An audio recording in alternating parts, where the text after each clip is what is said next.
forests, haunted houses, mountains where visitors never return alive. Are there such things as evil places? Places that are really born bad? There are those who believe that not only is such an incredible notion possible, but that there are literally thousands of these places all around us. But how could a seemingly harmless destination like an amusement park really be thought of as cursed? That is what we'll try and find out.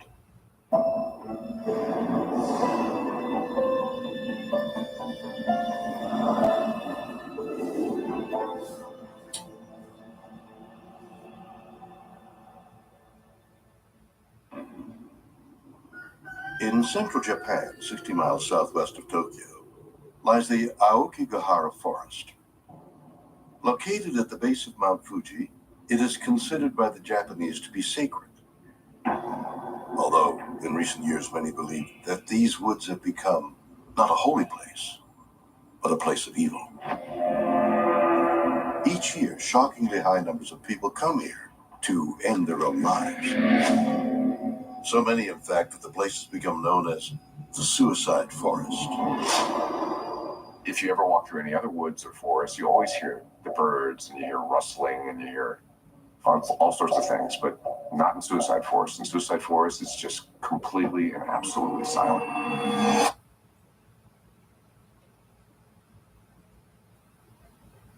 I didn't see a living thing other than those plants, and I certainly didn't hear anything. So it's the silence that really hits you at first. It definitely had a different feel to it, and that kind of raises the anxiety. A lot of locals will tell you that as they grew up near the forest, they were told never to go there. It's a dark, scary place. It's not a place for you. Stay away from it. Aokigahara literally translates as the field of green trees. This forest is also known as the Jukai, the sea of trees. Many people go and commit suicide, typically by hanging or also by prescription drug overdose. Officials have stopped publicizing the numbers so as to not encourage more people to go there, but it really has become a magnet for suicides.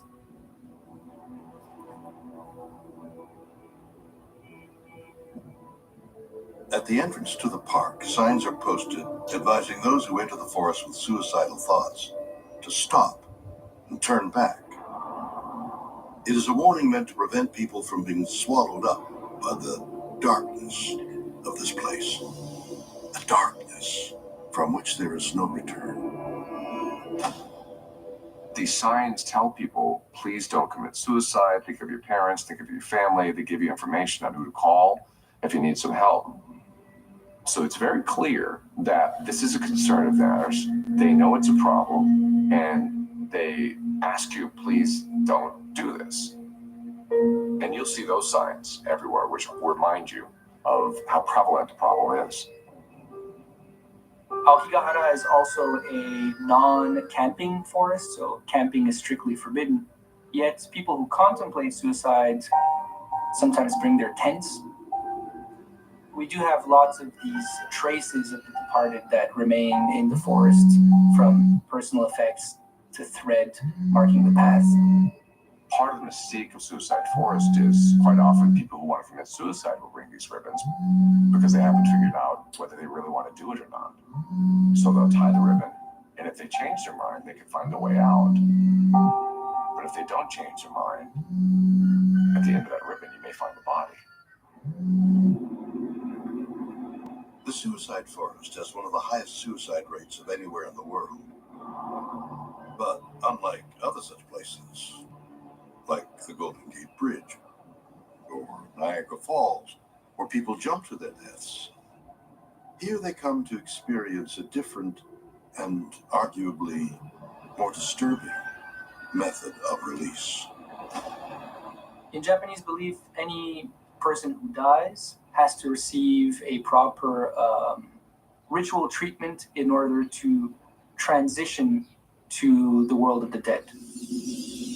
If they don't receive these very specific, generally Buddhist rites, there's a belief that the soul of the deceased person will linger in the physical plane of existence. If someone commits suicide in a spot, it's believed that the Yurei, the ghost, will be hanging around that spot where they committed suicide. They're tied to it there. So it becomes a potential danger spot if other people are just walking through it. They can get lured by the Yurei, who's going to influence them somehow to commit suicide themselves. Aokigahara becoming a suicide spot is a relatively recent phenomenon that started in the 1960s. It can be traced back to a novel called The Tower of Waves, in which two of the main protagonists could not live out their love and then decided to commit suicide together in this forest. This is one of the reasons why the forest became a very famous suicide spot. It's rather strange that they say around 100 bodies a year are found in that place. And it begs the question, is there something about the place itself that attracts people to go there to commit suicide? It probably started off as just a dense forest, but as more and more people kill themselves in this place, I think the evil permeates all over the place, and it's probably affecting people who go in there. Evil permeating the atmosphere? Could such an extraordinary and frightening notion be true? I think everybody has gone to a certain spot and they feel uncomfortable with it. They just don't know exactly why, but they just don't feel right. They feel like something's wrong here. This doesn't feel good to me. It's kind of evil. There's certain regions that have had bad things happen to it, and you can feel it. We have to realize that the human body is one of the most ultimate pieces of scientific equipment. You have so many different types of sensors on your body. You can see, smell, hear, taste, feel, and all that information that you're receiving from your environment causes you to feel the way you do at any given second. So if your body is not feeling right and your brain is telling you something's not right here, it is possible that it's a evil location, right? In recent years, scientists studying the morbid phenomenon of Japan's so-called suicide forest have suggested that the answer to the mystery might be not a paranormal one, but geological. One of the really interesting things about Suicide Forest is it didn't exist until the last massive eruption of Mount Fuji, which is more than 1,000 years ago. And that's what laid out this enormous bed of lava that eventually hardened. There are chambers within the ground, and in these chambers is where people will go into and commit suicide. Some of them will just take pills and lie down, and eventually you'll find a body inside one of these chambers. There's a possibility that the volcanic region, or the rocks, the basalt, might have some sort of piezoelectric type material within them that could generate electric and magnetic fields. And it's also known that electromagnetic fields do impact the brain activity. I would think from the evidence that this geomagnetic field is having some impact on mass depression. The connection between magnetic anomalies and chemical reactions in the brain could lead to a type of depression that would enhance suicide.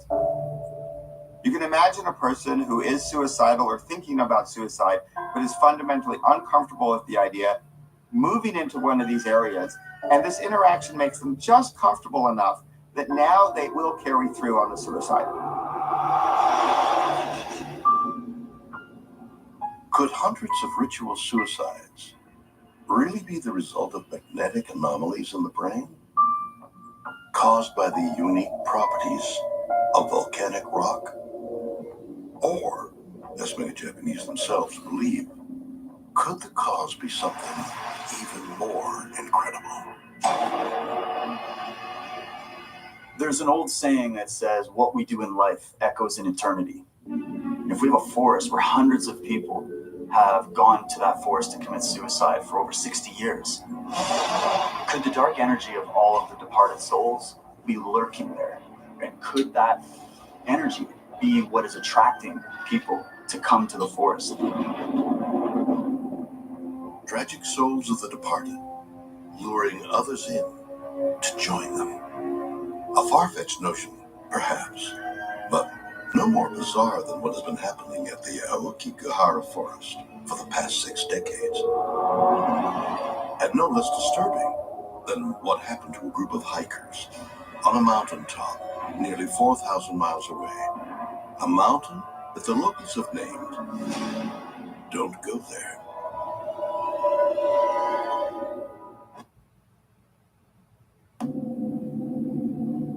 January 1959. 9 mountaineers from the Ural Polytechnic Institute embark on a perilous journey through Russia's Ural Mountains. Their destination? A remote mountain peak known as Ortorten, which in the local Mansi language means, don't go there. They went out on this very strenuous trek or mission to show that the mountain could be conquered. As far as I know, they were all experienced. Igor Dyatlov, who was in charge of the group, had about 7 missions to his name, similar missions. They were supposed just to study the mountain to show that they can withstand the incredible cold in this desolate place and come back. A few days into their trek, the hikers move through a mountain pass with high winds and poor visibility, causing them to veer miles off course. Realizing their mistake and faced with the bitter cold of the coming night, they choose to stop in camp on a slope called Olat Saru, which in Mansi translates to the Mountain of the Dead. It's a very windy area. When I say windy, the winds are horrible. And they should not have put the tent on that slope. They could have done it easily, 100 meters away in the forest. They went against all the knowledge that the experienced trekkers should have. So why would they put it out there? What drove them? Nobody knows for sure. Weeks later, when it becomes clear that the group has failed to return from its expedition, a military search and rescue operation is launched. They find the campsite abandoned and a tent that has been torn to pieces. Curiously, the investigators determined that the tent was cut and ripped open from the inside, and the hikers appear to have fled in socks or barefoot. We're dealing with a group of experienced hikers who escaped their tent in the middle of the night without any reason, unless something happened to their minds. In search of the hikers, the investigators move to the edge of a nearby forest. What they eventually find has defied explanation for more than 50 years.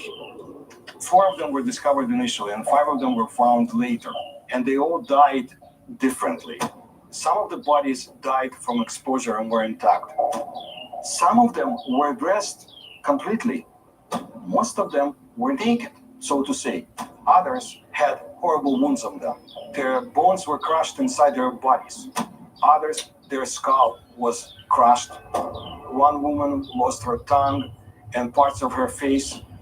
Others were burned, like somebody put their feet in the fire or they put it themselves.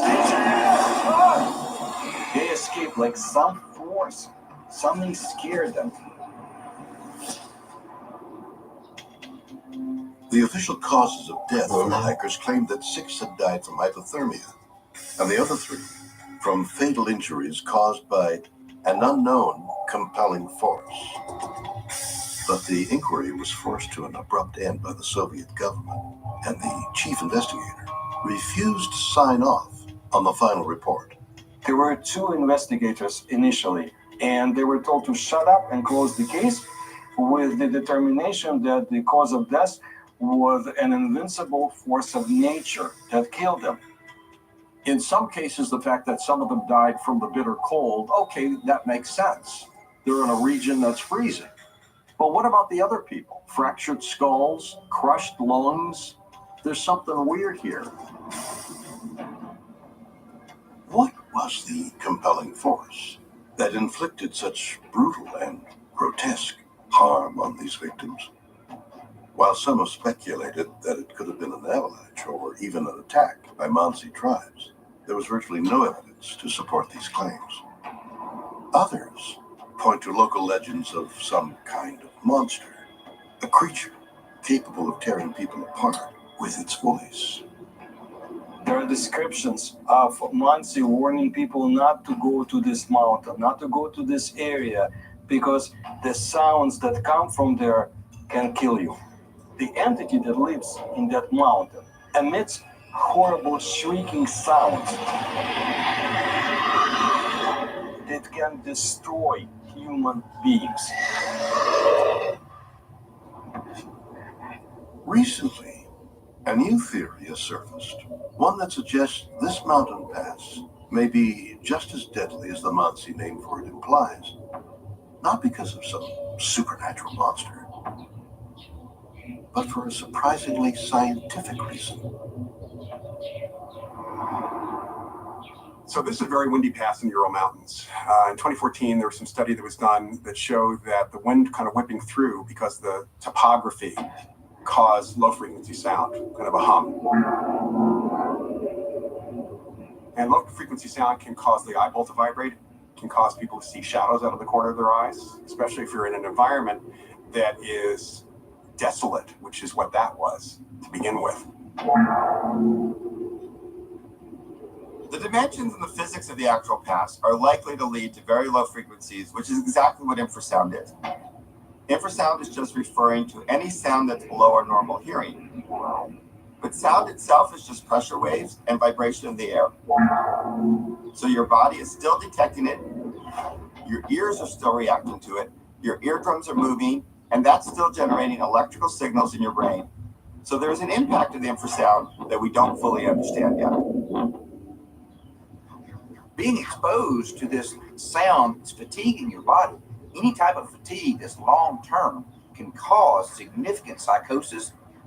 In fact, there were several cases on the Mir space station where the Russian cosmonauts were exposed to various vibrations, and it caused them to actually have psychosis. I have a friend who worked on consoles for Mir, and he said that once one of the cosmonauts actually pulled a knife on one of the other cosmonauts because of this type of exposure. It's not like a rock falling on somebody's head. It's happening inside their minds. And infrasound is a powerful weapon. And apparently it's affecting those who are coming to the mountain. That's why it is a hypothesis now that is being explored more and more in Russia as to the cause of death of the Dyatlov tourists. I don't subscribe to the theory that heavy winds created an atmosphere where these people went nuts. I think there was something else afoot, something very evil and strange that happened to these 9 hikers, and I hope we get the answers to it. But again, maybe we don't want the answer. Maybe because it's so hideous and so evil, we don't want to know it.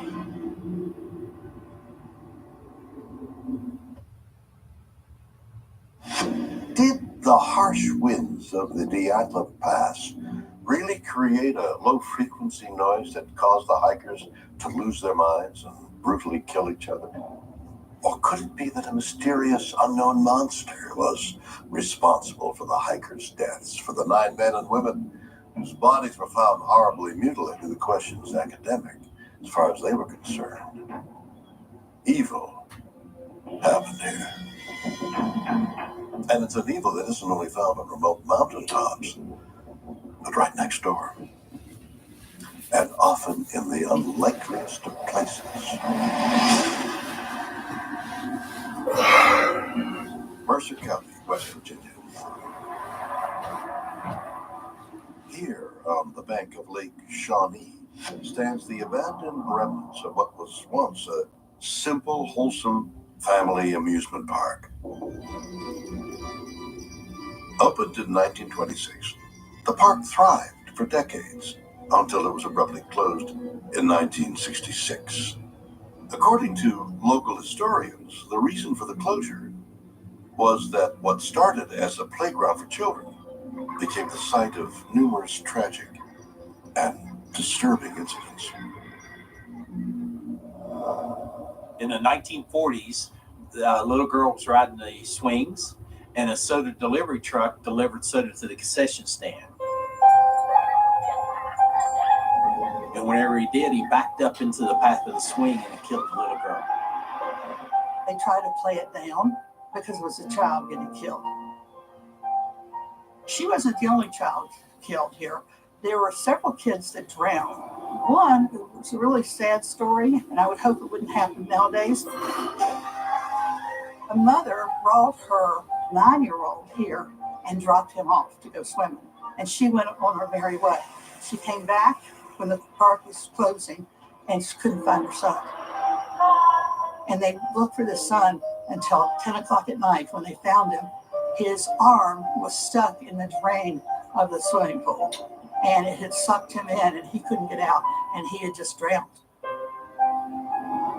There was another incident where there was a family out on an outing. They was riding a canoe in the lake. The canoe overturned, and a little boy drowned in the lake. Before its doors were closed, 6 children had died in the park. And that might have been reason enough for the park to remain closed, but it didn't. In 1985, local resident Gaylord White purchased the property with hopes of reopening it.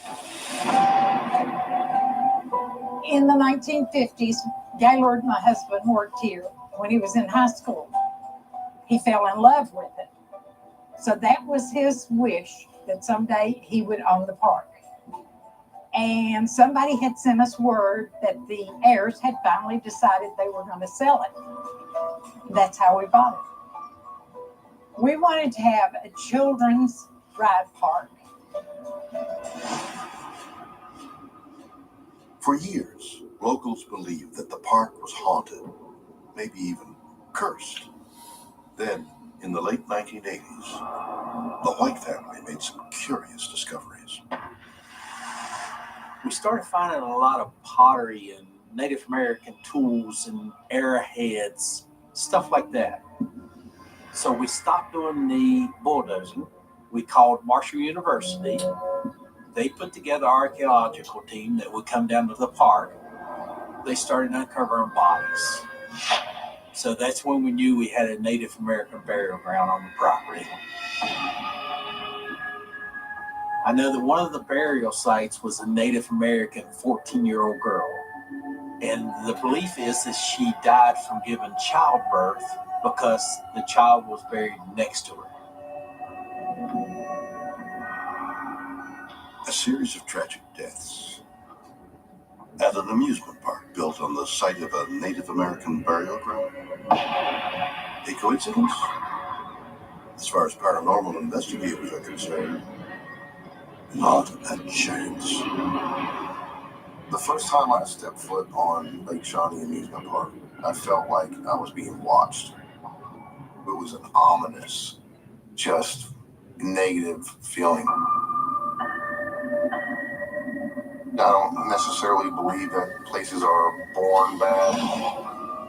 I believe that things have to occur for a place to become negative in nature.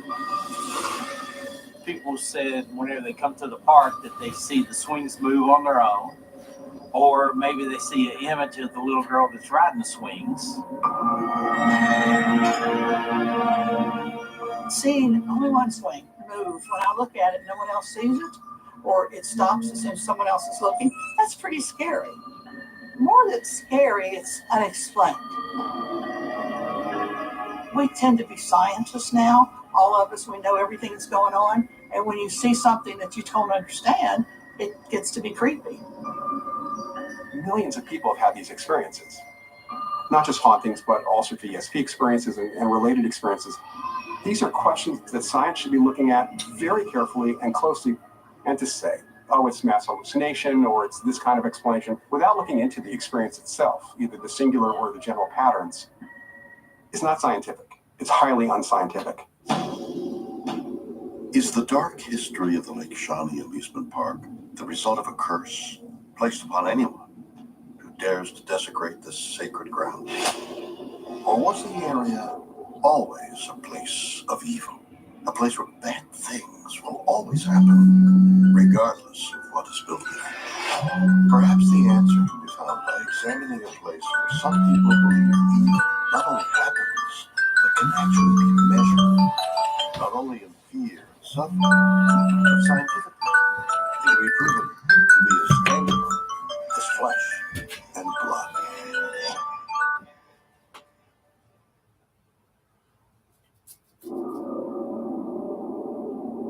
Cayuga, Indiana, February 16th, 2019. Paranormal investigator Dave Spinks and his associate Haley Sharp have traveled here to this small town to investigate a house that many consider to be the most evil place in North America. Referred to as Willow's Weed, it has been the site of a series of gruesome deaths since it was built in the 19th century.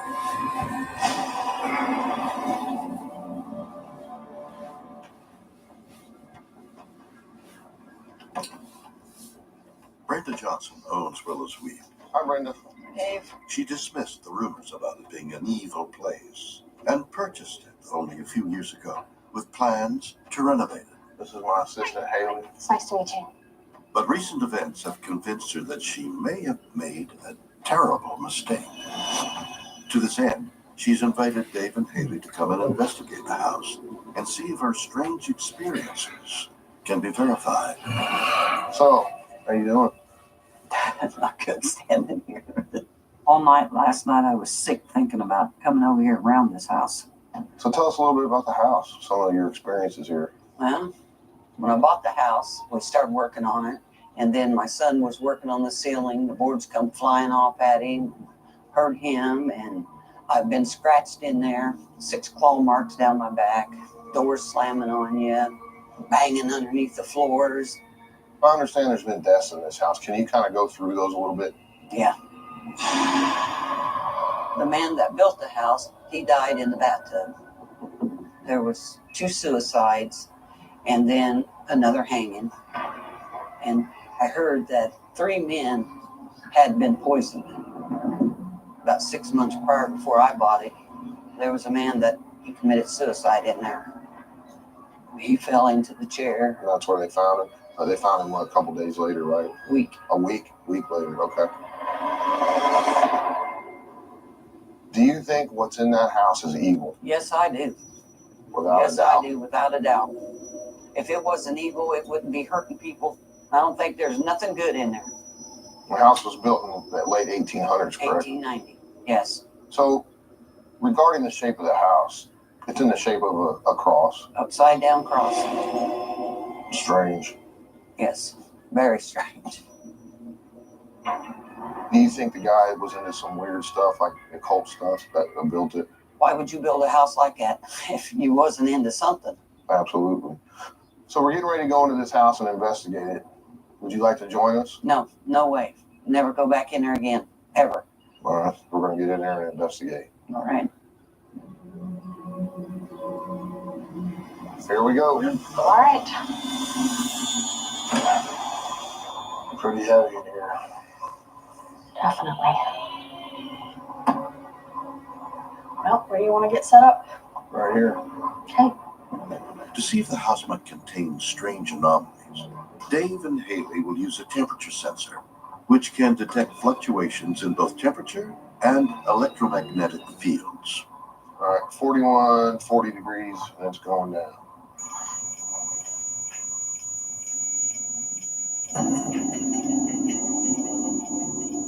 It really likes this area. Yeah. It's going nuts. The temperature sensor has been dropping steadily by as much as 9 degrees. But why? So this room is appearing to be pretty active so far. I mean, the whole house really is. But we've got a lot of hits right here on this device. This is the chair that Brenda was talking about. Yeah, look at the blood on it. It's a really sad, heavy feeling right here, too. The pit of my stomach. Almost immediately, the device started going off in the chair where the man who killed himself in the house several years ago was found in. Something there. Could the strange changes in the temperature of the house be caused by some explainable force? A sudden drop in barometric pressure caused by the presence of a deep underground well, perhaps? Or could it be caused by something else? Something that can't yet be explained. I'm getting the sickness, the headache. Definitely something negative here, in my opinion. I agree. All right, so let's get out of here. Let's go. All right. Dave and Haley are beginning to suspect that the stories of Willow's Weep being an evil place might be based on more than fear and superstition. The house is scary. I wouldn't want to be in this house alone. I'd say this house does have some evil in it. It does not give you a good feeling. It wants to suck the life out of you. I've been to many locations, and this one stands out above all of them so far. In my personal opinion, there are many spirits and entities in this house. There are human spirits and possibly demonic spirits that influence the humans that have lived in this house and quite possibly have caused them to harm themselves. Once outside, Dave and Haley give owner Brenda Johnson a report on their findings, but not before Dave makes Brenda a rather surprising offer. I know you really don't like this place. No. And I know that you want to get rid of it. Yeah. Because I'd like to purchase the house from you. Mm-hmm. Okay. Yes. Dave is willing to be the next owner of Willow's Weep. All right. Thank you, honey. Thank you. I told Brenda if I owned this house, I could investigate it much further and much more in depth and possibly come to a conclusion as to what's causing the evil that lurks within its walls. That is, if something doesn't happen to me first. Luckily for me, she agreed. She really couldn't wait to sell the place. Was Willow's Weep really built to attract evil spirits? For Brenda Johnson, Dave Spinks, and Haley Sharp, the answer was a very disturbing yes. But why would someone deliberately want to construct an evil place, unless perhaps it wasn't meant to attract demonic spirits, but to entrap them? In an effort to create a deadly warning that demons are real.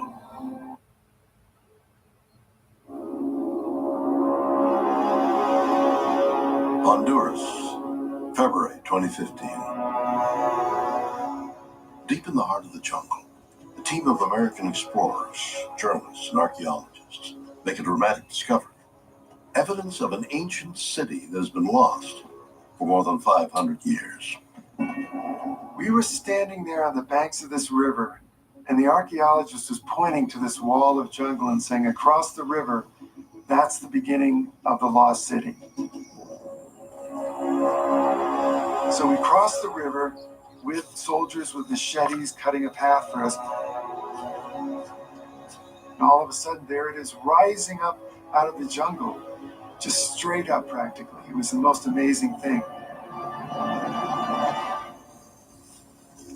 And then what we saw was a cache of sacred objects carved out of stone that had been left at the time the city was abandoned. And this was a gigantic mystery. Why did these people leave all of a sudden? The expedition announced that they had uncovered the top level of a vast city, which has been buried under centuries of jungle vegetation. Soon afterwards, many began to speculate as to whether the ruins were those of a legendary place known to Hondurans as Ciudad Blanca, or the White City. A place that was believed to have been deserted centuries ago because of a deadly curse. When we went to do our ground expedition in 2015, many of the local Hondurans and the Honduran Air Force people that were with us and the Special Forces people said, oh yeah, my grandmother and my grandfather told me all about the lost city when we were kids. And they said it's cursed. They said if you go there and you pick any of the flowers, you will die, you will never come back. In the case of the White City, there is a very interesting tradition of a Taraka Indian who came to live there with them, and they refused him shelter, chased him out, and in turn he cursed the city, and he cursed that area so that it became basically a poisonous area to live in, and the people had to abandon their city and leave. You know, we heard these stories, but, you know, we're scientists. We're anthropologists, archaeologists, ethnobotanists. You know, we don't believe in curses, or so we thought. But, you know, sometimes curses are based on the truth. After we completed our first ground expedition, everybody came back alive. Nobody got injured. We're shaking hands, tipping a beer, and going, "Great, we made it. You know, everyone survived." We all had hundreds of bug bites. Didn't think anything of them until about a month later. And 60% of our crew, including the Hondurans, they had a bug bite that didn't go away. It got bigger. Eventually, it became a big open wound, a big open ulcer. A couple of the people became very, very ill. 2 of them almost died. And then we had them diagnosed at NIH, and they said, yes, you have leishmaniasis, but not even just regular leishmaniasis. This is an entirely new one. We just did a genetic sequence, and it's a really virulent one we've never seen before. More commonly known as flesh-eating disease, leishmaniasis is a rare parasitic disease that is spread by the bites of certain sandflies. The affliction eats away at the skin of the limbs, nose, and mouth. The new strain that infected the explorers is particularly aggressive, and if not treated properly, fatal. But even so, a parasitic disease is hardly proof of an ancient curse. Or is it? What's interesting about the legend of this curse is that it actually does appear to be true. How can we explain that hundreds of years ago, a man left a curse saying that forevermore people will be ravaged by disease and all of these things, and then we actually see it happen? Was it merely a coincidence that the American team happened to contract a deadly and previously unknown disease at a site believed to be cursed? Or could the curse have been real? As far as journalist Doug Preston is concerned, the answer is obvious. I used to think the curses were just kind of silly, but not anymore. Next time I go somewhere and I'm told that it's cursed, I'm really going to think twice about it. If evil places really do exist, is it possible to cure them? To rid them of the pestilence that infects anyone who gets too close? There are those who believe the answer is a profound yes, and it involves fighting fire with fire.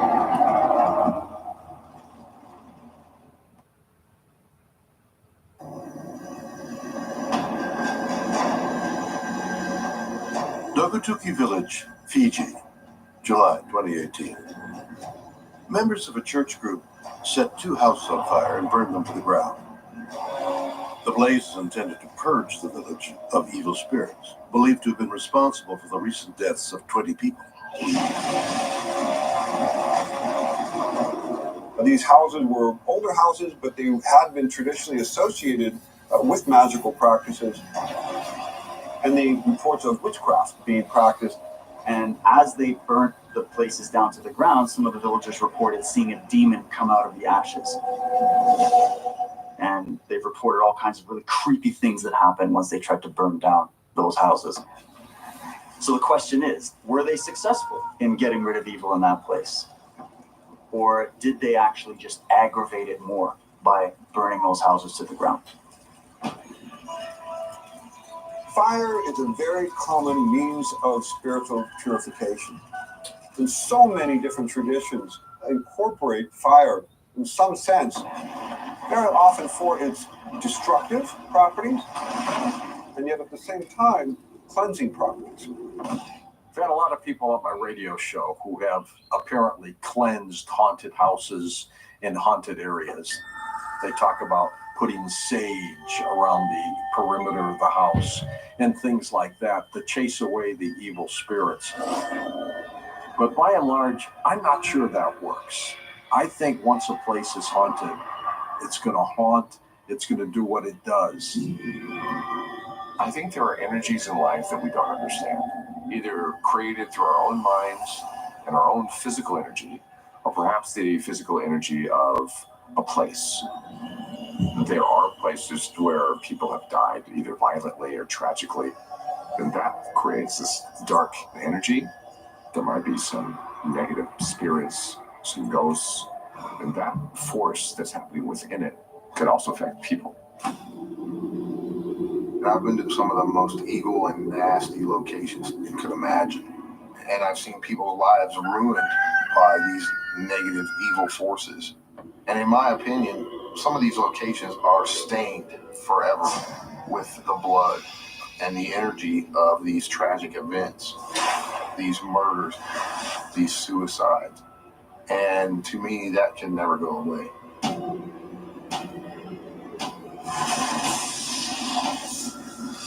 Fire. Cleansing the evil that infects certain cursed places. Nonsense, right? As far as you're concerned, there's no such thing as evil places. Well, then maybe you'd like to spend the night at Willow's Wing. Or ride the swing set at Lake Shawnee Amusement Park. Or perhaps you'd like to have a picnic lunch at Japan's Suicide Forest. No? What's the matter, Efrain?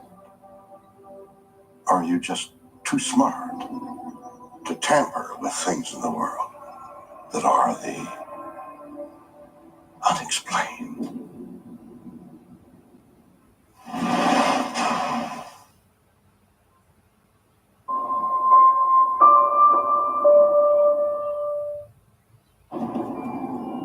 Hidden churches cut from the depths of the earth, staircases that defy the laws of physics, and mansions where visitors become lost in an endless maze. Mysterious structures fascinate us because they're like puzzles, waiting to be solved. What appears on the surface to be a church or a mansion can actually be more than that. Could a pyramid have been a power plant, for example? Well, that is what we'll try and find out.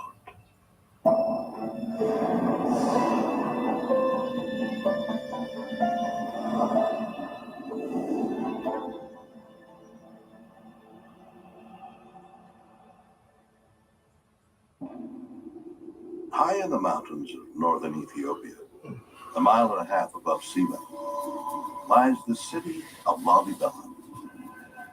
Each year, tens of thousands of worshippers make the arduous journey here, despite its remote location, to visit 11 of the strangest holy places on earth.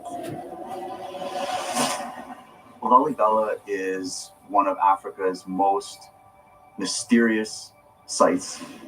It's a complex of 11 monolithic churches that are hewn right out of the bedrock. Most churches are built on the surface and they're built from the bottom up. Whereas in Lalibela, they're built from the top down. It's the only place on the earth that has cathedrals that are built underground as opposed to being built on the surface. What makes the Lalibela churches so unique is not just their building construction, which is unlike anything else in the world, but also the otherworldly feel of the complexes where these different monuments can be found. Entering into the complex of churches was almost like entering another realm.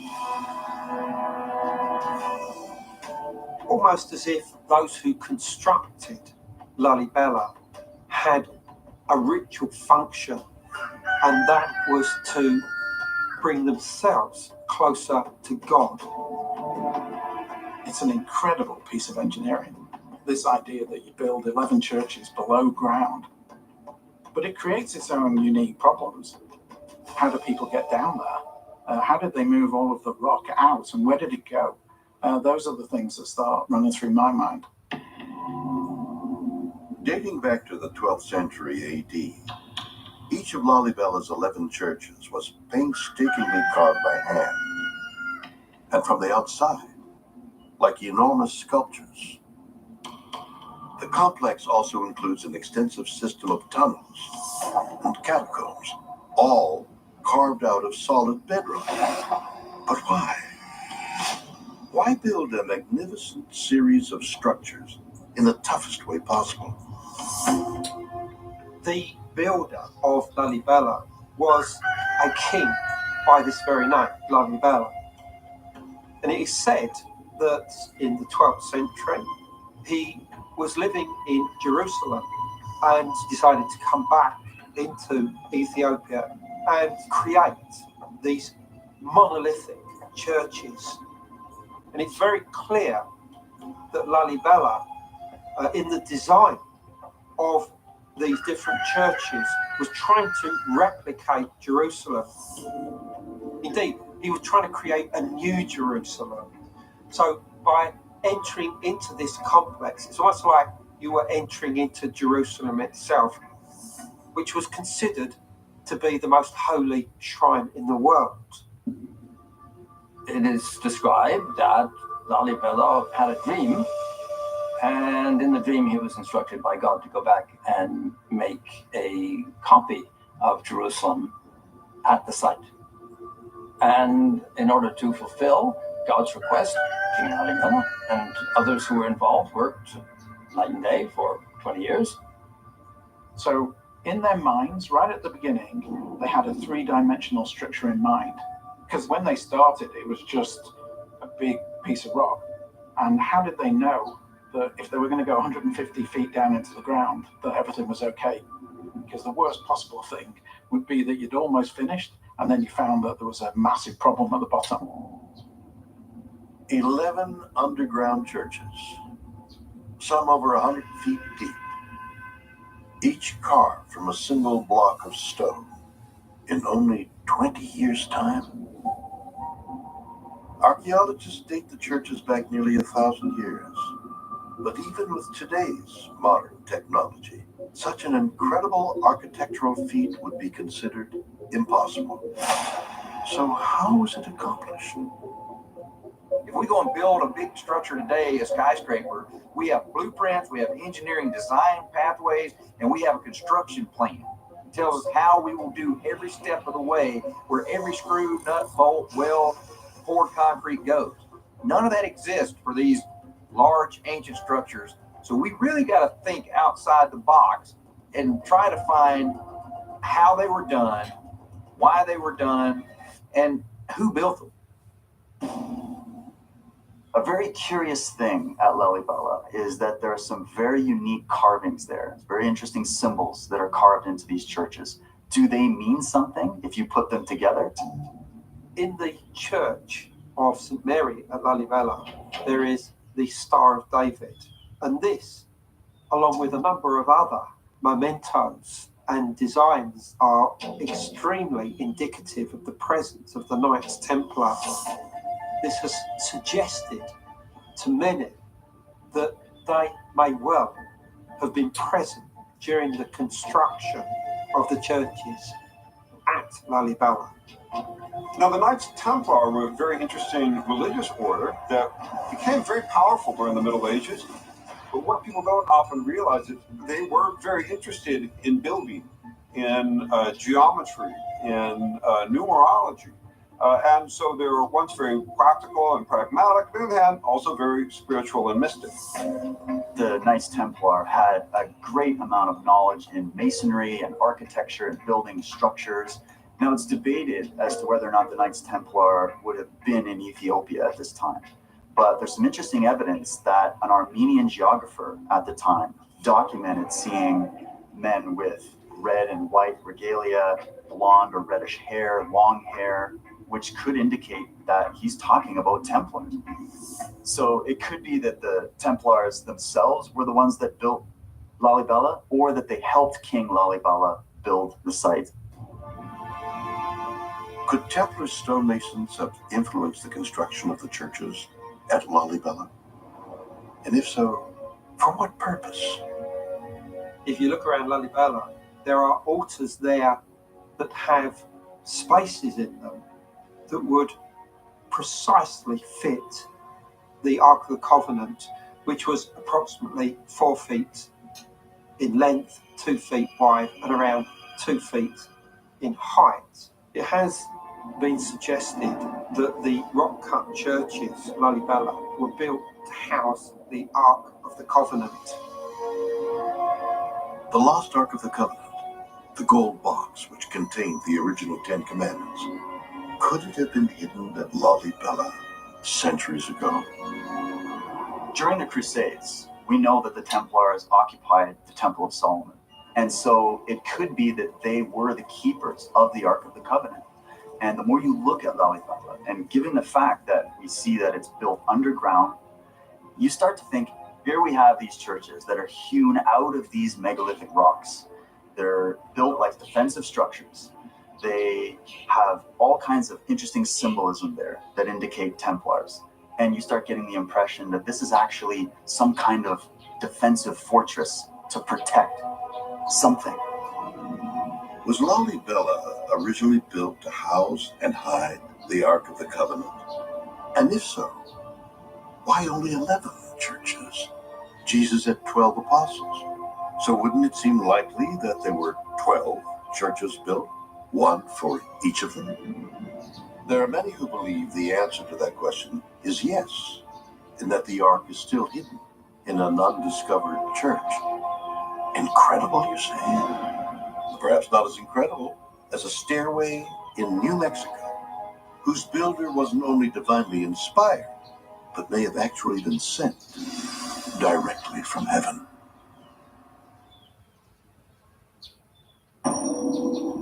February 11th, 2019. Investigative journalist and radio host David Whitehead travels to the Loreto Chapel in Santa Fe, New Mexico. I'm here to investigate a really mysterious structure, the famous Loreto staircase. We don't know who built it, we don't understand the physics behind it, and we don't even have a good indication as to what it's made of.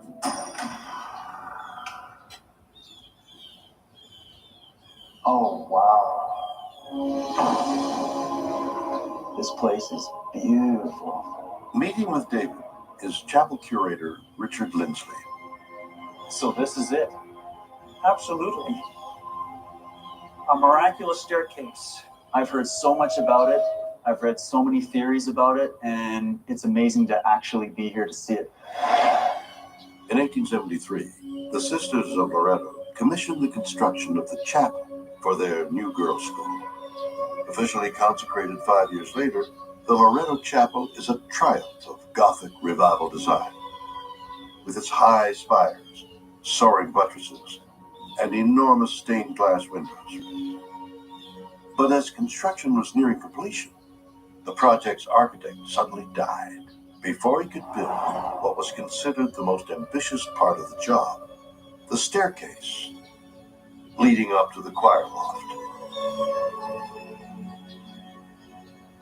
The mystery of the staircase actually begins with this mysterious carpenter. The sisters asked the local carpenters to build one, but they failed. They didn't know how to do it.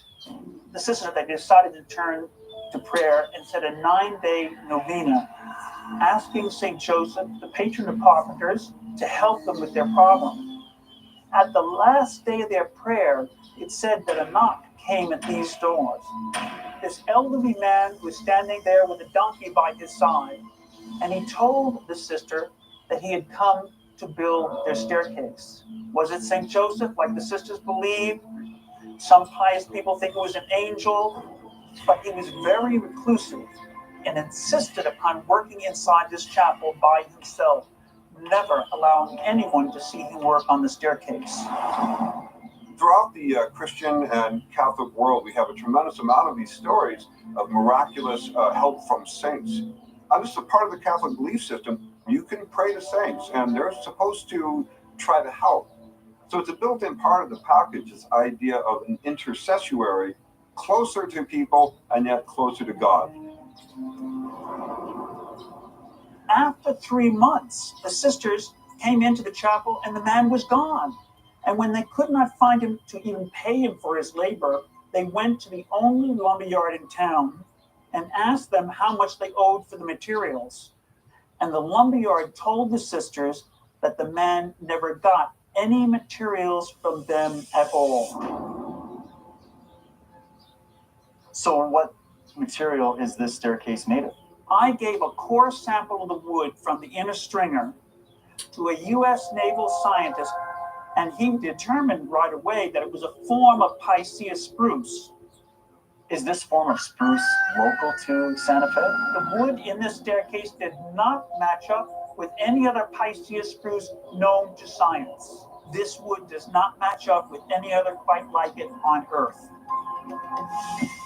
The staircase at Loretto Chapel is amazing. It's a double spiral system. There's no glue, there's no nails, there's no screws. It's put together in a way that how it's just sitting on itself is holding it together.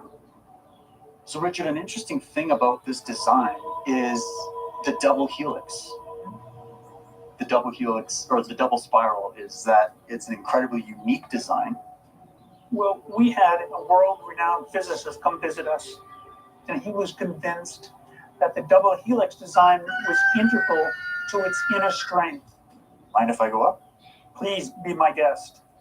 This is a very special privilege. I definitely feel very privileged. I've waited for this moment for so long.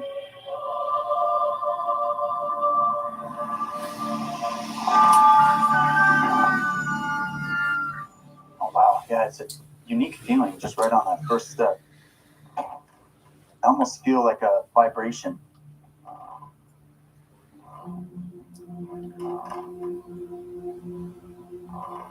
Feeling like I'm floating, like there's nothing underneath my feet. It's truly a remarkable feeling. Now, how many stairs have we got here? There are 33 steps to the staircase, which reminded the sisters of our Lord because he lived 33 years. Well, I find it very interesting that here we are in this chapel in Santa Fe, and we're seeing the motif of the sacred number 33. And this number is important to the Templars.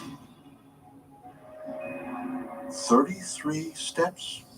One of the most secret numbers to the fraternal order of builders known as Freemasons, who in turn are thought to be the spiritual descendants of the Knights Templar.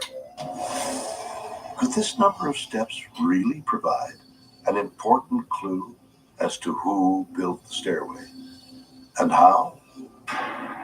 So the number 33 is a sacred number in Templarism. So they would have encoded that number, whether it be in staircases or artwork in the stained glass windows, or even the mathematical dimensions of some of these structures.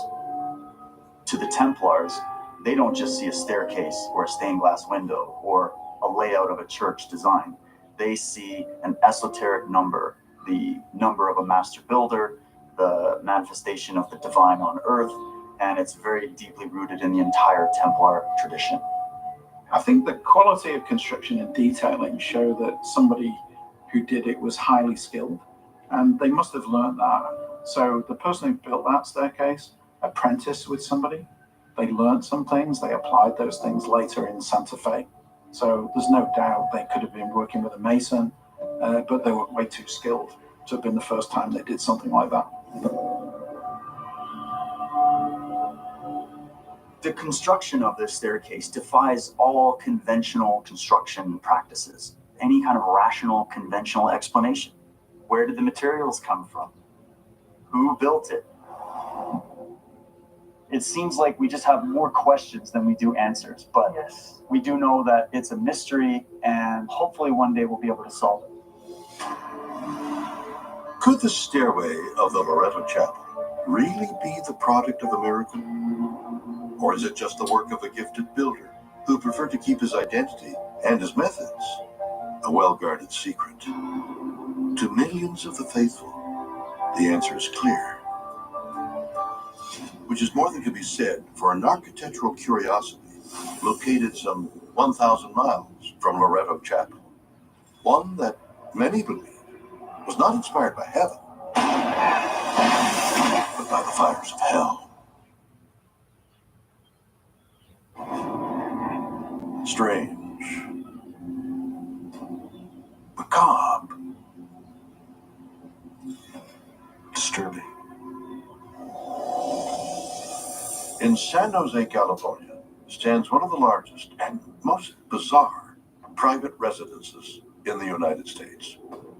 Known as the Winchester Mystery House, this 24,000 square foot Victorian-style mansion contains an astonishing 160 rooms, 17 chimneys, 47 fireplaces, 2 basements, 3 elevators, and more than 10,000 panes of glass. And those are just the ones we know about. But why? Well, the Winchester Mystery House is a very special place. It was built with no master plan, but there are a lot of architectural oddities that remain a mystery as to why they're here. Most buildings start with some drawings, some blueprints, some documents that say this is what it's going to look like when it was finished. That building looks like they made it up as they went. There are doors that open to 12-foot drops outside. There's doors that you step through them, you'll land in a kitchen sink on the first floor. It's almost like an Escher picture in some ways. The mastermind behind this architectural jigsaw puzzle was Sarah Winchester, the widow of the man who manufactured the Winchester repeating rifle. It was famously known as the gun that won the West because it could kill more people faster than any gun previously invented. The Winchester rifle was special because it could fire up to 15 rounds without being reloaded, which was very different from most of the smoothbores used in the Civil War, say, which were you loaded it, you fired one shot, and that was it. So you can imagine the advantage that you would have being able to shoot round after round after round without reloading. When Sarah's husband died in 1881, she became the heir to his massive fortune. 3 years later, she began construction on a mansion that would take 38 years to complete. She just added things on as she had a great idea. So everybody had to listen and say, oh, okay, you want a large ballroom up there? And then they'd figure it out as they went. Even to this day, they're still finding new rooms and new features to this house. Was Sarah just working off of her whims? Was she just an eccentric, crazy lady? Or is there some other unknown explanation that we have yet to understand?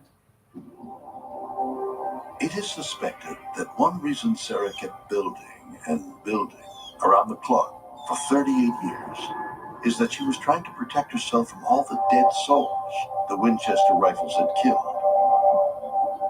Perhaps, it was thought, if the house was built as a giant maze, the ghosts would never be able to find her. The story is that Sarah Winchester went through a long period of grief. She unfortunately lost a child, only weeks old, and she lost her husband to tuberculosis. And she started wondering, why are all these terrible things happening to me? And what was common at the time was to seek out a medium or a spiritualist for guidance. And that person said that the karma of the gun that won the West and all of these terrible things associated with this firearm, it's kind of haunting you. The spiritualist medium told her that in order to pacify these spirits who were very offended at having been killed by Winchester rifles, she needed to build a house. And she should never stop building. And the idea also was that the constant sound of the saws and hammers would drive the bad spirits away.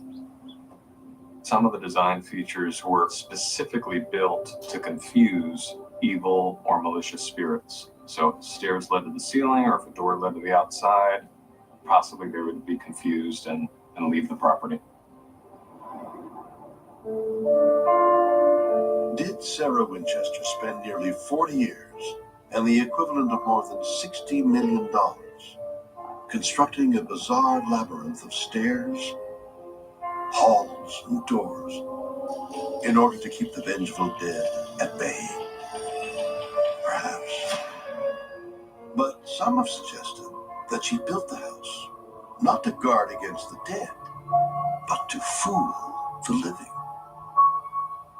There's an even deeper mystery in the house, and that is the numerology. In the Winchester Mystery House, there's a number that appears everywhere in light fittings, in mirrors, in all sorts of things, and it's the number 13. We have the number 13 encoded all over the place, in the walls, in the flooring, in the stairways. We've got 13 bedrooms. We've got 13 bathrooms. There are 13 wall panels in some of the rooms, and on we could go. So there may have been another motive here for why Sarah built this house this way. A lot of people have put forth theories that there was some sort of complex puzzle going on here, that she was leaving clues. It's possible that the number 13 could be a puzzle that could possibly unlock some secret as to why it was so prominently featured as a design element in the house. An interesting symbol that you see all throughout the house is the symbol of the sun. In astrology and astrotheology, you have the idea of the zodiac, which is you have the 12 houses of the zodiac, and the number 13 is the sun at the front gates of the house. And on each gate, you have a symbol of the sun, and the rays of the sun add up to 16 on each sun. So when you put the 16 and the 16 together, you have the date that William Shakespeare died.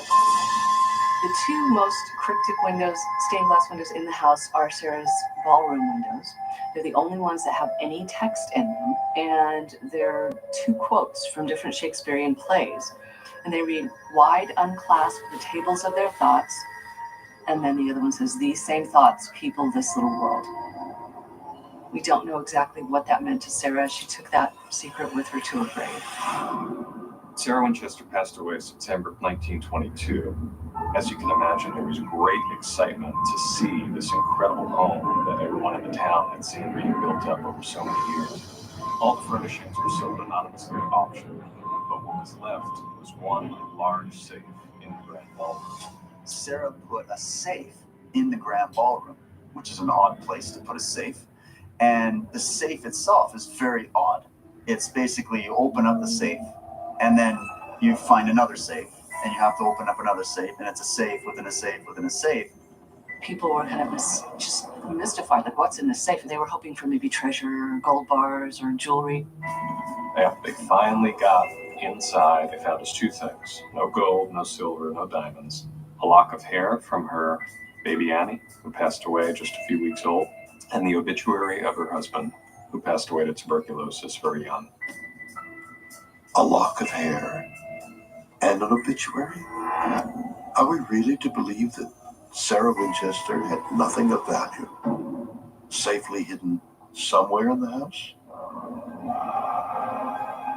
What if it was built as a giant puzzle, one that protects a vast treasure that still lies hidden behind one of the house's hundreds of walls? Something to ponder, while we investigate yet another architectural mystery, one whose building method has baffled everyone, who has not only wondered why, but how.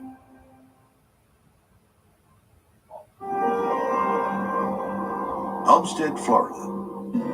In this small town, tucked away between Miami and Everglades National Park, stands an elaborate stone edifice. The locals call it Coral Castle. Sculpted from massive blocks of coral, this incredible structure features a 5-ton heart-shaped table, a 28-ton obelisk, and a perfectly balanced 9-ton door that opens with the touch of a finger.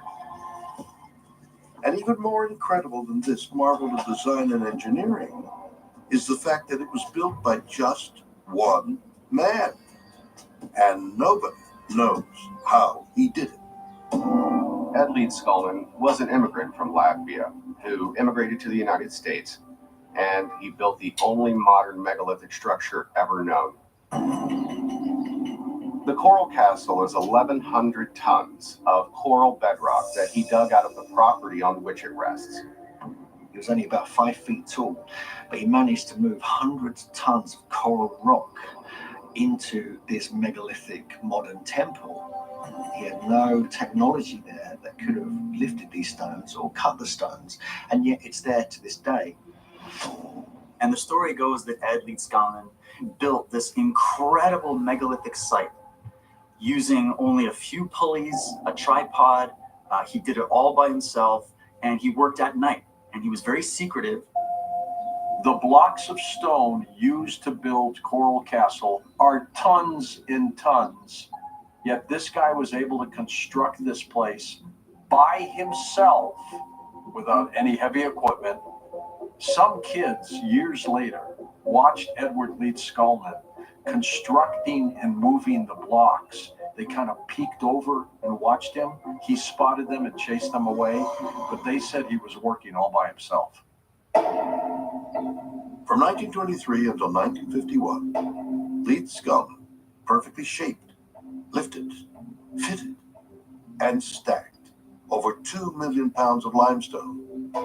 For decades, hundreds of the world's top architects and engineers have come to this place to solve the mystery of its construction. The tripods, for instance, were 3 pieces of Florida pine about the same size as a telephone pole. He used 5-ton chains. He used a 10-ton chain hoist, yet somehow was able to impossibly lift stones that were wider than the tripod's diameter, that were taller than the tripod stood, that weighed more than the chains were rated for. He didn't lift a 20-ton stone with a 5-ton block and tackle, but he definitely found a way to lever the stone up. There has to be some other technology being used here, or this is one of the best magic tricks ever pulled over on mankind. So what could it have been? Did he learn some unique mechanical trick, or did he learn some new physics? He was found often at the public library, studying the Egyptians, studying ancient megalithic structures. Ed said he knew the secrets of the pyramids. I believe this to be accurate. He was able to replicate their accomplishments, which enabled him to be able to create something which by any other standard you cannot do. Did Edward Leedskalnin actually crack the engineering secrets of the Great Pyramids? There are those who believe the answer is yes, and that one of the secrets involves magnetism. One of the most curious things that Ed designed was called a perpetual motion holder. You can find a drawing of it on the cover of his booklet, Magnetic Current. He created something that is made from a 1.5-inch thick steel bar, a mile of coil of copper wire with a bar on top. And if you lock these coils together with current, this current will run through this device forever and never leave it.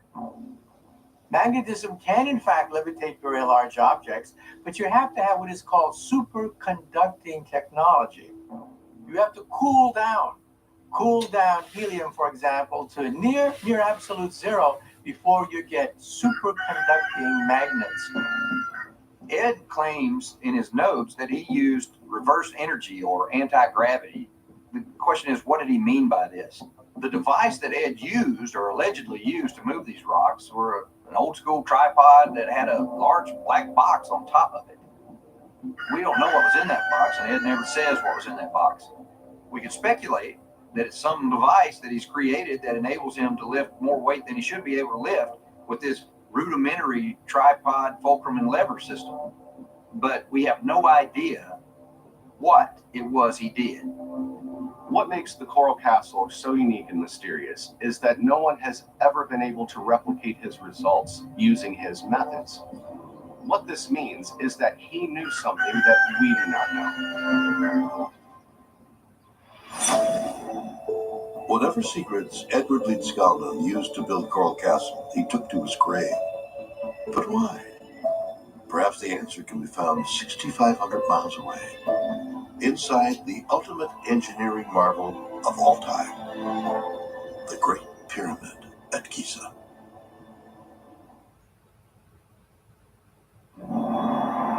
Just outside of Cairo, Egypt, stands what is arguably the most famous structure on Earth, the Great Pyramid of Giza. 481 feet high, 756 feet long on each side, 2.3 million blocks of limestone and granite weighing 6.5 million tons. But incredibly, thousands of years after its first stones were laid, there are still three important questions that have yet to be answered. What was its purpose? Who built it? And how? The Great Pyramid is completely bizarre. Hundreds and hundreds of brilliant engineers have made many various attempts with different technologies to actually uncover its secrets, and yet so far we've been unable to. Mainstream archaeologists have long maintained that the Great Pyramid was built some 4,500 years ago as a tomb for the pharaoh Khufu. But that assertion has come under scrutiny in recent years, owing largely to the fact that no mummy was ever found in its chambers, and there are no hieroglyphics to be found on its massive granite walls. This extraordinary monument contains the most profound mathematics and geometry. Now, why would this be incorporated in such a structure if it was simply a tomb? There's obviously more to this story than meets the eye. The Great Pyramid on the Giza Plateau in Egypt is one of the most magnificent sights on the planet, one of the seven wonders of the world. And I don't believe it's a tomb. I think it's much more than that. So could the Great Pyramid have been built for another, arguably more useful purpose? One that would make more sense, given the size and complexity of its construction? In a paper published by the Journal of Applied Physics in 2018, a team of scientists did some research on the Great Pyramid and found that electromagnetic energy was present in some of the chambers when stimulated. This experiment used a very long wavelength radio waves, and it actually caused these waves to be focused into certain regions. They realized that the pyramid shape might actually act as a lens or a focusing mechanism for radio frequency energy. One of the things that's interesting, of course, when looking at the Great Pyramid as a possible coupling to energy sources, is to ask, could it have been coupling somehow to seismic or sound vibrations in the Earth? I think the real question would be, what type of energy were they trying to focus, or how would they leverage it? The Great Pyramid sits very close to a fault line, so almost like it absorbs seismic energy and then gives it back out again. So it could have been a generator of Earth energies that then would spread out through the landscape. Was the Great Pyramid constructed to channel power from the Earth? While the idea may sound fantastic, it is one that was pursued by a man who is credited as one of the inventors of modern electricity, Nikola Tesla. Nikola Tesla is one of the great geniuses of the last century. He wanted to create wireless technology, not with radio, but through the planet Earth. And that's why he built this gigantic tower in Shoreham, Long Island. Some people think that maybe he got inspiration for his gigantic antenna from the pyramids of Giza. There are a lot of parallels between what Nikola Tesla was doing at Wardenclyffe and the Great Pyramid. The pyramids don't look today the way they did thousands of years ago when they were first built, but they had on the top of the pyramid some conductive material that made it shiny on the top. And that's very much like the Wardenclyffe Tower transmitters, that you had a conductive surface on the top of the tower. And it's really interesting that the height of the pyramid to the base of the pyramid is the height that Tesla wanted to build his Wardenclyffe Tower. Well, due to monetary reasons, he built a scaled version of it, and he didn't build it as high as he wanted it to and as large as he wanted it to. Tesla wanted it built over a flowing aquifer. He said this allowed him to grip the earth in order to transmit this power from one location to another. I find it intriguing that the pyramids are very similar. So it's very likely that if the pyramids were built for some purpose of absorbing and capturing and harnessing energy from the earth, that's what Tesla was trying to reproduce. Sometimes we have to look beyond what might seem like logical and think illogically. The question is, did Tesla get knowledge from the pyramids, or are the pyramids there for other purposes? Ancient Egyptian pyramids with the ability to harness the raw power of the earth itself. Preposterous? Perhaps. But there are other structures whose purpose is so baffling, we have no idea why they were constructed.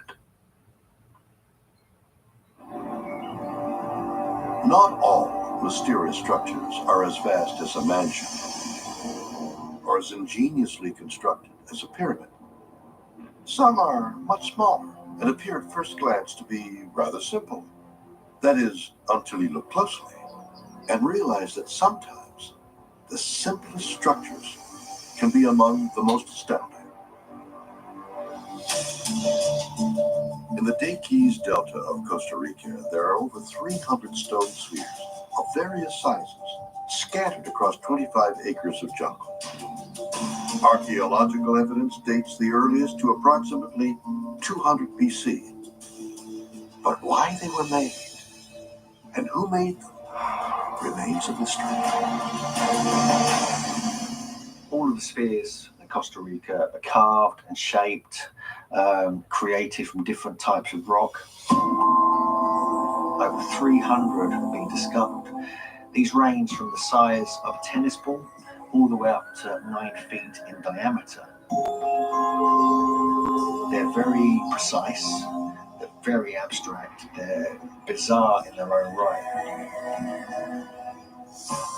The spheres in Costa Rica are fabulous and fabulously interesting. They almost sort of demand a story. Like, there has to be a story behind it.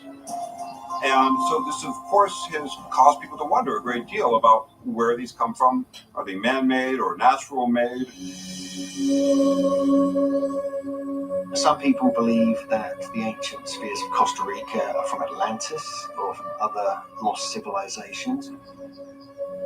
Different people say they are navigational tools. Some people suggest that even mapping the stars on the ground, as the stars and the planets moved around, you'd move the spheres around to match it. One of the traditions that goes way, way back with the Costa Rica stone spheres is the idea that at the center of the spheres, there's a black stone. Many of the stones were cracked open to find that there was nothing in them, but some of them actually did have a black stone in the center. How they would know that, how they would know indeed that there was a black stone in the center, is another mystery in itself. Just what are the Costa Rican spheres? Even with all our knowledge of the past, all our modern technology, we still don't know why they were carved so perfectly in stone. Were the Costa Rican spheres intended as weapons? Were the churches, Lalibela, carved deep underground because there were no other building materials available? What about the Winchester Mystery House?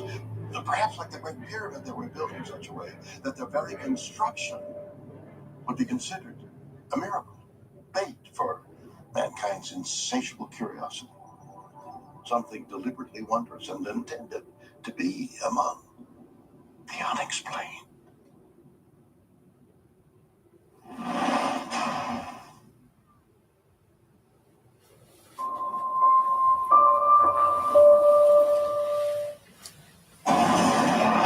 They fly. They creep. They claw at everything in sight. And some even have a taste for human flesh. All over the world, legions of cryptozoologists insist that somewhere out there are hundreds of weird, bizarre, nightmarish creatures that hide in the shadows and terrorize small towns. They give them names like Mothman, Chupacabra, the Jersey Devil, and the Goatman. But can they be dismissed as mere figments of the public's overactive imagination? Or could they actually be real? Well, that is what we'll try to find out.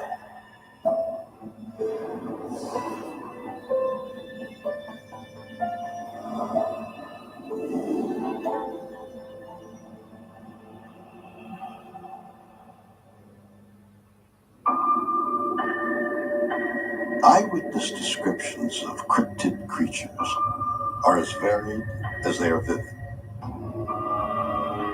Point Pleasant, West Virginia, April 1967. My boyfriend and I decided to pull in off the country road, and I noticed off of my right shoulder, it was a creature. And we sat there in awe of what we were looking at. It came right over in front of the car, and we looked up, and I could make out the shape of a winged man.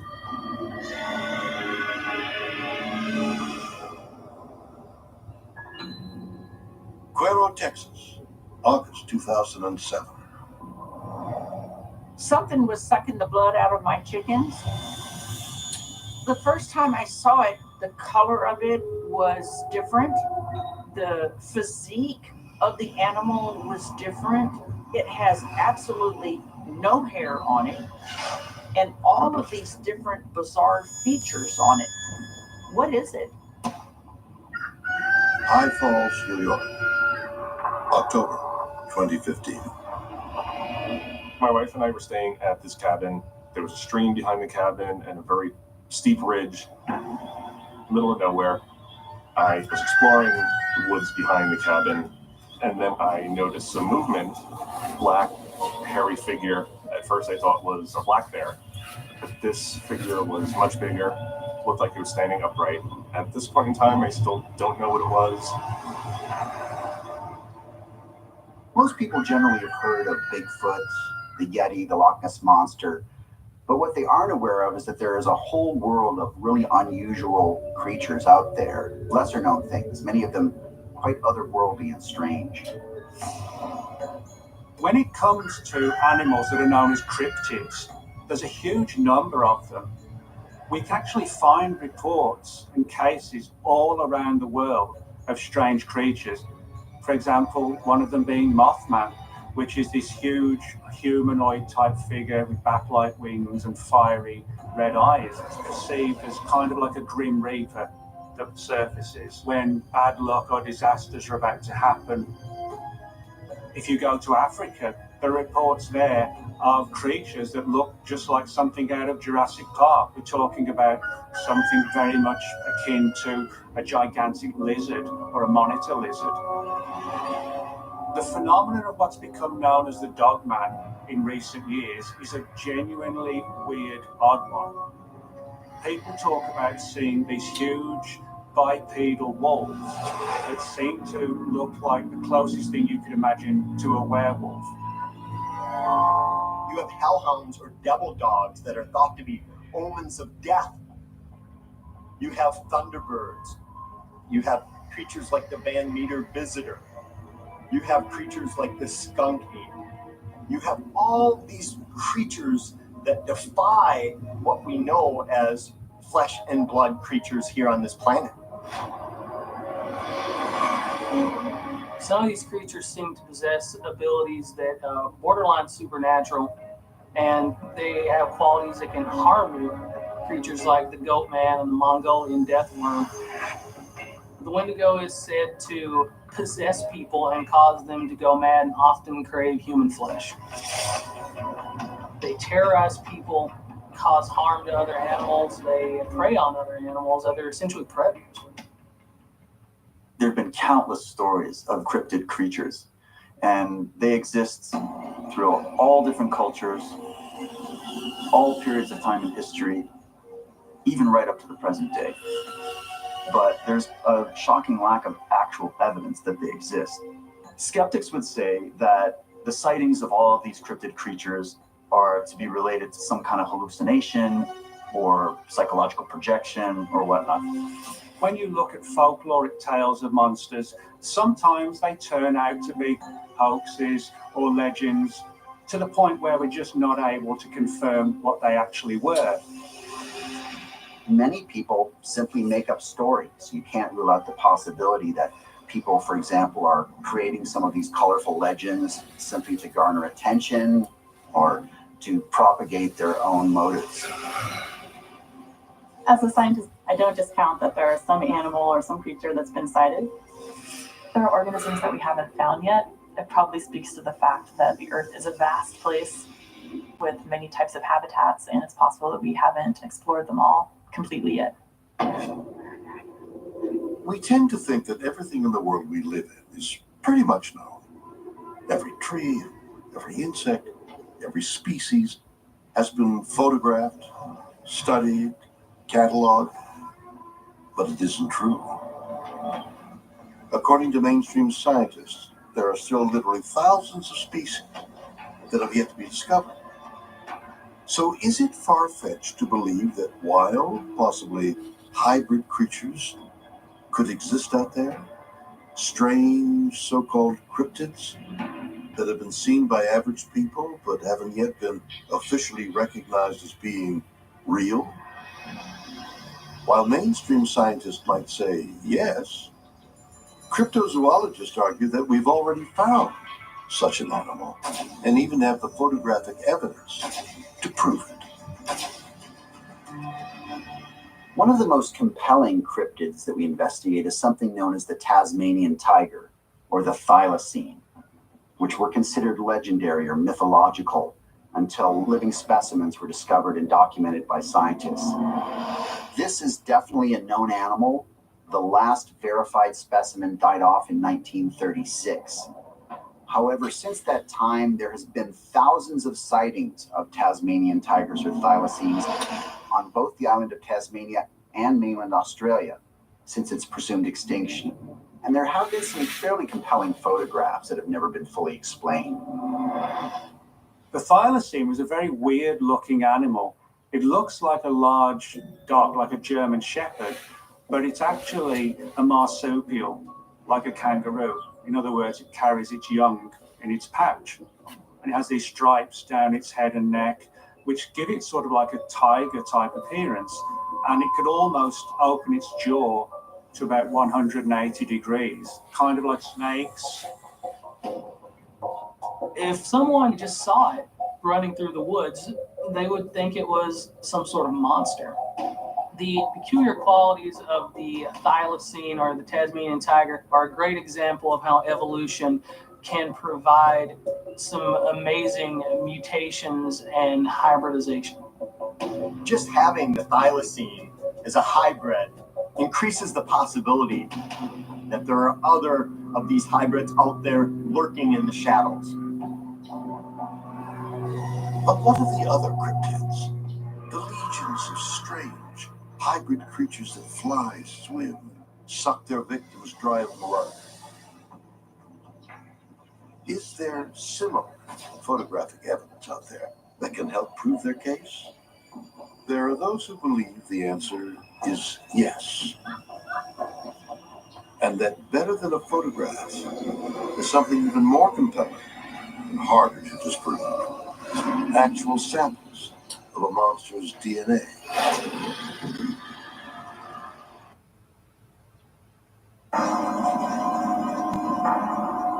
Cuero, Texas, August 2007. After purchasing a brood of chickens from a neighboring ranch, Phyllis Canyon makes a series of gruesome discoveries inside her brand new hen house. I brought the chickens home and I had them for about 2 weeks. And I went outside and one of the chickens was dead.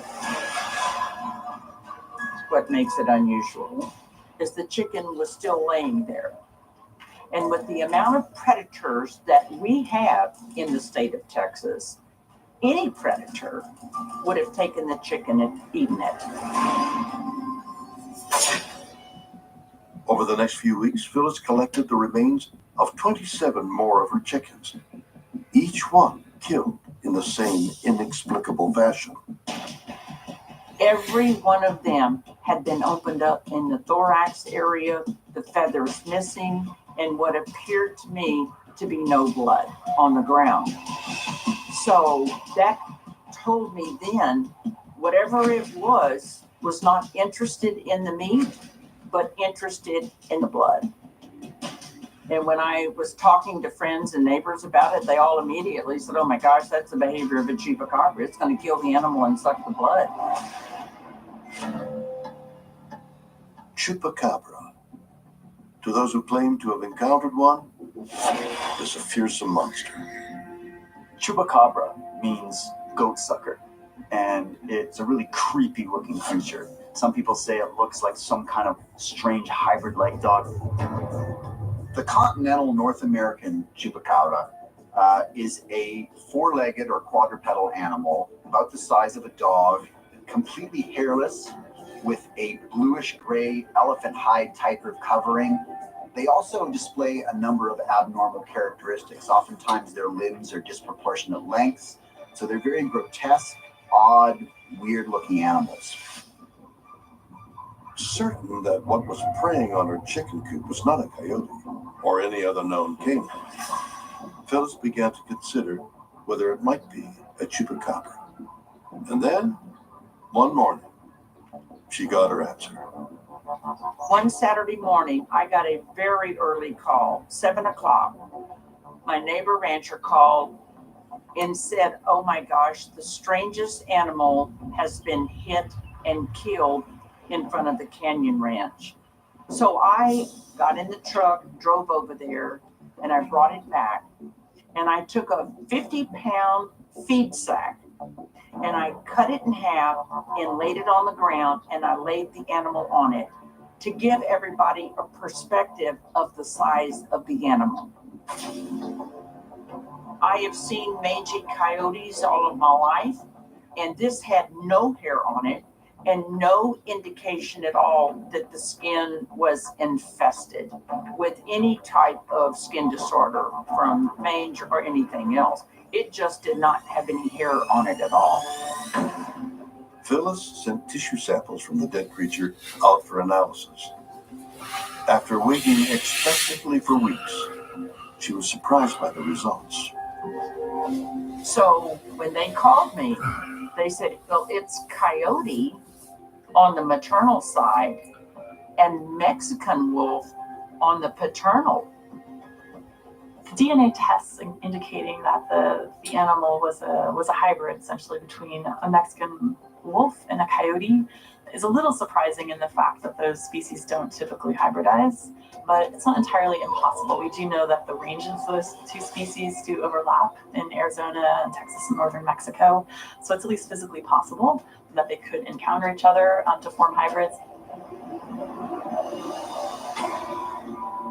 With such conclusive DNA results, many considered the case closed. But, according to Phyllis, something was not quite adding up. The mystery of the whole thing was the manner in which every chicken was killed. It would suck all of the blood out. So we know that it's coyote and Mexican wolf, but neither of those animals suck blood. So even though this animal has that DNA, what is it? Why would it have that behavior?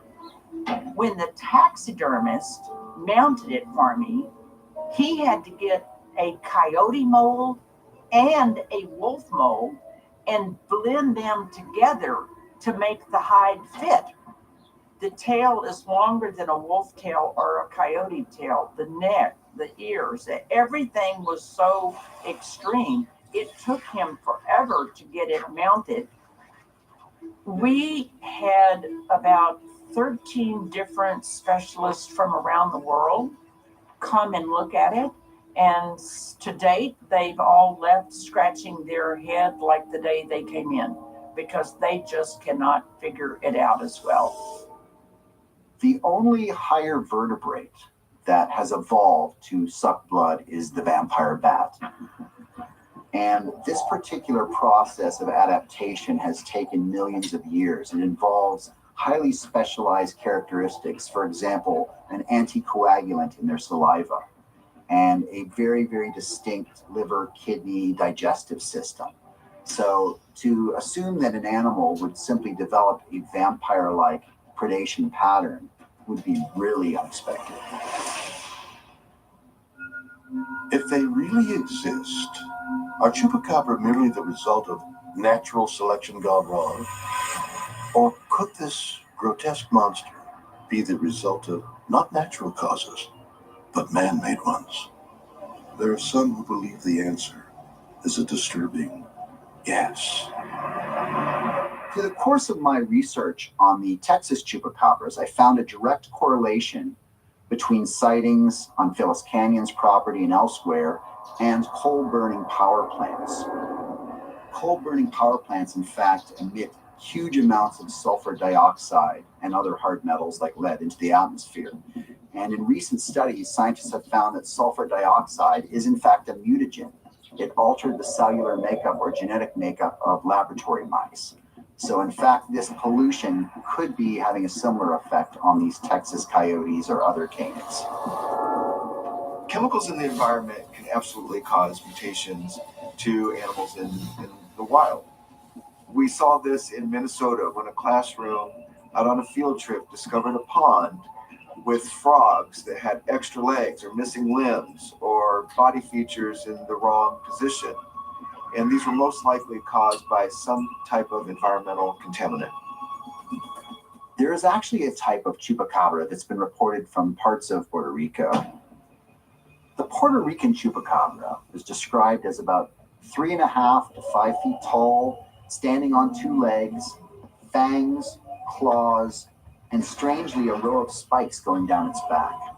Why are there so many different versions of the chupacabra? And why are they so radically different looking in terms of the Puerto Rican version versus the North American version versus other versions? So in fact, pollution could be having a similar effect to create all types of strange creatures. I think it's possible that there are mutations out there that science has yet to discover or to understand. Not only what nature is constructing, but also what mankind may be constructing too. Are creatures like chupacabra merely freaks of nature? A rare but nonetheless disturbing consequence of natural selection run amok? Perhaps. But there are those who believe these monsters are actually the products of deliberate experimentation. Experimentation that has gone too far.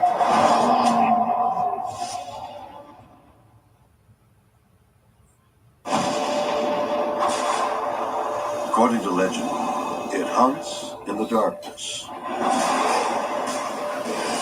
A monster seemingly drawn from a nightmare. It walks on 2 legs like a human, but has the head of a beast. It is a creature so horrifying, it is rarely spoken about above a whisper. The Goat Man. The Goat Man is terrifying. It's something striking that strikes fear in the witnesses, and it's certainly something you would not want to meet in the dark. From my understanding of the Goat Man, it seemed to start up really in 1971 in Maryland. It looks like an upright, human-like creature, but has a goat-like head, glowing red eyes, and huge horns, and looks like the devil, and is very frightening. I think one of the most intimidating things about the Goat Man is that it reportedly resembles the Christian devil. I mean, it's half man, it's half goat. For decades, tales of this grotesque creature have been told wherever cryptozoologists gather, particularly in and around suburban Maryland. It all started following a shocking incident that took place in the small town of Bowie in October of 1971.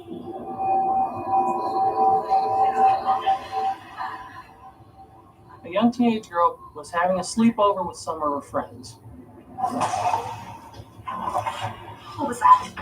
They looked out the window, and to their horror, they saw this strange, hairy creature skulking around outside. It scurried into the woods. A few days later, their new puppy went missing.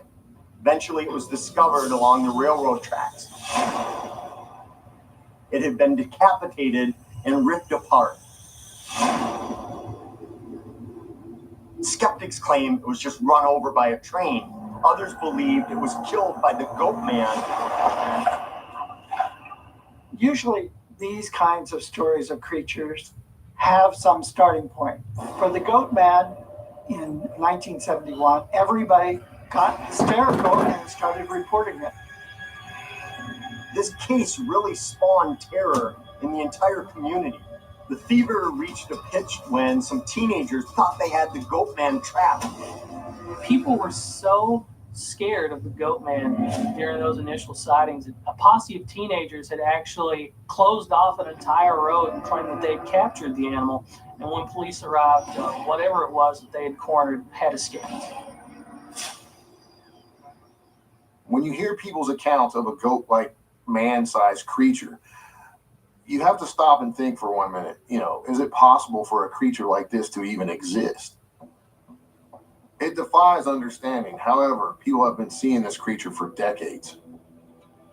Some cryptozoologists suggested that possibly it was the creation of some sort of secret lab, and that some experiments had been going on, and the creature had escaped from that same secret lab. And as far-fetched as that may seem, in 1959, Soviet scientists were able to transplant the head and forelimbs of a small dog onto the body of a large dog. The Russian scientist Vladimir Demikhov was actually something of a pioneer of organ transplant. In the 1950s, he decided he wanted to attempt to attach two dogs.